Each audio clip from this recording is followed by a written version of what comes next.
From the national headquarters of RT America, right here in our nation's capital, Washington, D.C. Hello again, everybody. I'm Rick Sanchez. So, tonight the trend continues. What trend? The Trump administration makes what most would consider a very hawkish move, and it's soon afterward countered by none other than Russian President Vladimir Putin. Happened before, happened again.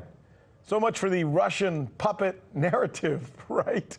So here are the two most recent and relevant examples of what we're talking about. Mr. Trump's lieutenants, as you know, Elliot Abrams and Mike Pompeo, are working to basically overthrow the government of Venezuela, all right?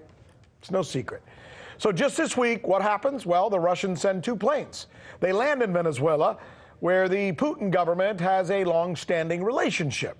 There's the two planes, by the way.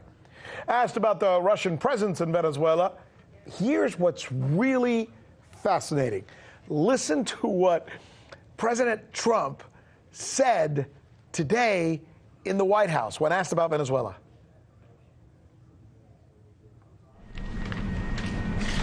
What's your next question? Said, so let's back it up. Let's listen to it one more time. If we can get that, Kevin. I don't know if we can. Russia has to get out. What's your next question? Russia has to get out. Telling Russia to get out. Next question, he says. Next question might very well come from Vladimir Putin, who might very well ask, are you threatening me? Is that a threat? Is that a threat? Russia should take this as a threat?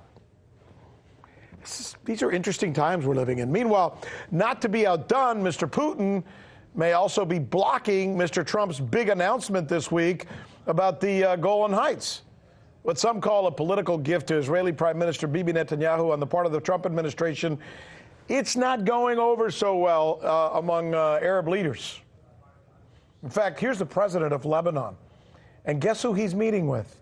Looky here, as they say in the South. Here he is with none other than President Putin.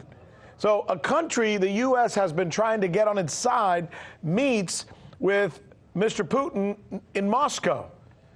And this president of Lebanon, he's not at all happy about Mr. Trump handing over the Golan Heights to Israel. In fact, here's the words that he uses to describe it. One, he says, a black day for the world.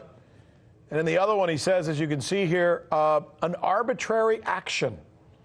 So the Lebanese president's harsh words to the United States and Mr. Trump specifically are juxtaposed with what he appears to be doing in Moscow, which is, in an apparent backlash to the Trump administration's overture to Bibi Netanyahu, Lebanon is now announcing that it's going to establish more friendly ties with Moscow, proving that when it comes to American-Russo relations and presidential politics, for every action, there's a reaction.